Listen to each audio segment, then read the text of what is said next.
Students, इस वाले video में मैं कवर करना चाहता हूँ कि आप फिजिकल केमिस्ट्री को कैसे पढ़ें। आप लोगों को फिजिक्स से बहुत डर लगता है, फिजिकल केमिस्ट्री से बहुत डर लगता है क्योंकि इनमें कैलकुलेशन होती है और आपने किसी लेवल पे बायोलॉजी शायद इस वजह से लिया था कि आपको मैथ से दूर रहना था। अब मैं आपको एक चीज़ समझा देना चाहता हूँ, फिजिकल केमिस्ट्री, ऑर्गेनिक, इनऑर्गेनिक, यदि आपको इस तरह से सोचना है कि नीट का एग्ज़ाम है 180 क्वेश्चन है, 90 क्वेश्चन बायो से है, आपका फेवरेट टॉपिक, 45 क्वेश्चन केमिस्ट्री से है ना, और 45 क्वेश्चन फिजिक्स हैं। सही है। तो ये मान लेते हैं कि ये वाला लड्डू है, ये वाला करेला है, ये बीच में कहीं पे है, और ये वाला जो पोर्शन है ना, इसको प्लीज डोंट इग्नोर, ठीक है, क्योंकि ये आपके लिए बहुत ज़्यादा आसान नहीं है पर फिजिक्स की तरह मुश्किल भी नहीं है, ठीक है। और इसमें जो चीज़ आपको मुश्किल लगती है फिजिकल केमिस्ट्री, जरा उसको समझ लेते हैं कि उसकी तैयारी को कैसे ऑर्गेनाइज करें। बहुत ज़्यादा चीज़ें करने की ज़रूरत नहीं है। कई बार आपको लगता है कि एक किताब ये उठा ली, एक मॉड्यूल वो उठा लिया, एक क्वेश्चन बैंक ये उठा लिया, अब इतने सारे सवाल हैं। मैं आपको स्ट्रांगली कुछ चीज़ें बताना चाहता हूँ। पहली चीज़, फिजिकल केमिस्ट्री आपको पता है 11 चैप्टर हैं, 6 11th में, 5 12th में, ठीक है। एक एक करके चलेंगे। करीब आप 15 से 16 क्वेश्चन एक्सपेक्ट कर सकते हैं नीट के एग्जाम में फिजिकल केमिस्ट्री से, ये जो 11 चैप्टर्स हैं, ठीक है। इसके अंदर जो एक्स्ट्रा मैथ रिक्वायर है, जो आपने 8वीं 9वीं 10वीं में जो मैथ्स पढ़ी है, उसके अलावा जो एक्स्ट्रा मैथ रिक्वायर्ड है वो लॉग और एंटी लॉग कैलकुलेट करने के लिए। विपिन सर ने एक लाइव सेशन किया था, मैंने भी सीखा था लॉग एंटी लॉग कैलकुलेट करना। पहले मैंने 20-22 साल पहले लॉग एंटी लॉग किया था। उसका डिस्क्रिप्शन उसका लिंक वीडियो के डिस्क्रिप्शन में, वहाँ पे जाके देख लीजिए, आपको समझ आ जाएगा। बहुत ही सिंपल तरीका होता है। आपको याद रखना है लॉग एंटी लॉग की टेबल नीट के एग्जाम में नहीं मिलती है, तो आपको बस उसी लेवल का आएगा, बहुत ज़्यादा कॉम्प्लिकेटेड नहीं आएगा।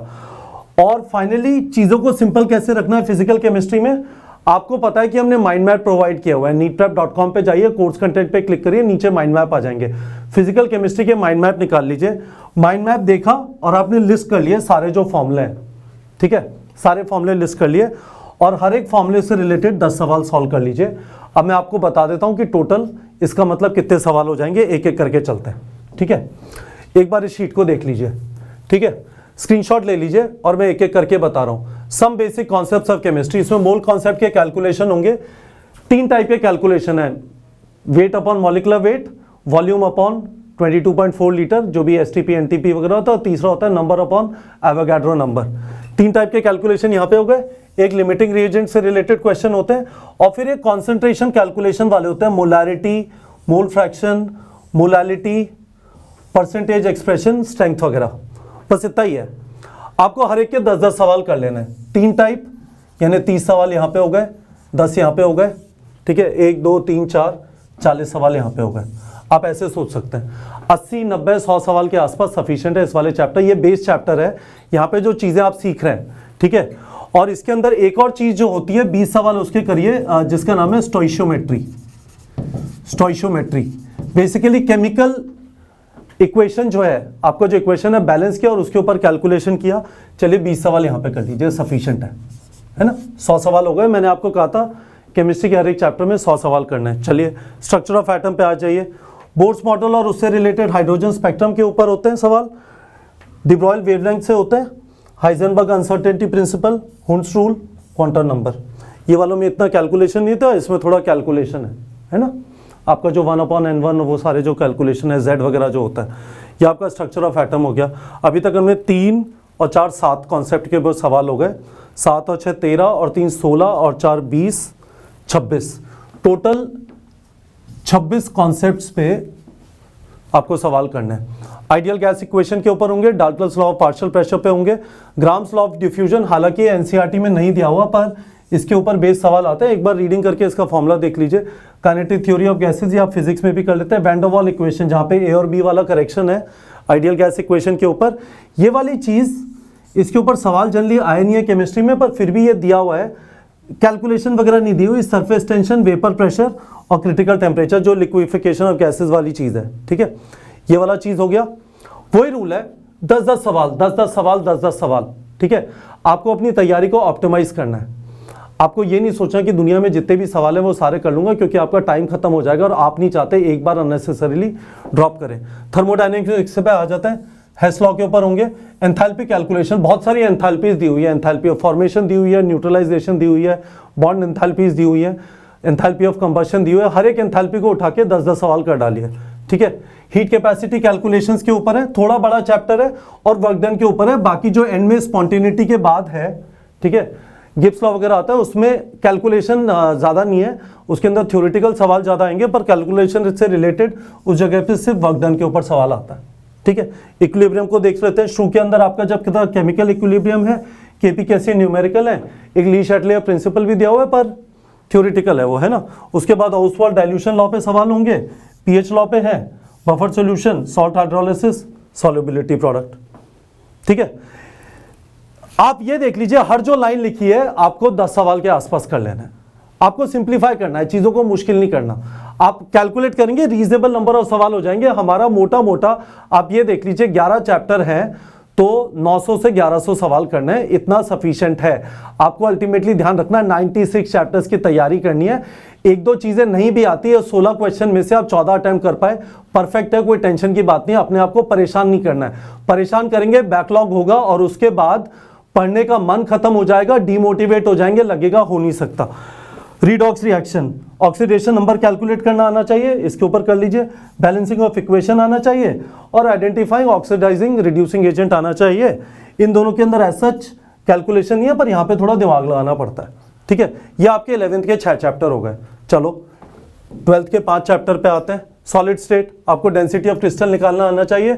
सीसीपी लैटिस कैलकुलेशन है, टेट्राहेड्रल वॉइड, ऑक्टाहेड्रल वॉइड वगैरह, आयंस वगैरह का है, और एक रेडियस रेशियो के ऊपर है, ठीक है। और आपको कोऑर्डिनेशन नंबर्स याद करना है।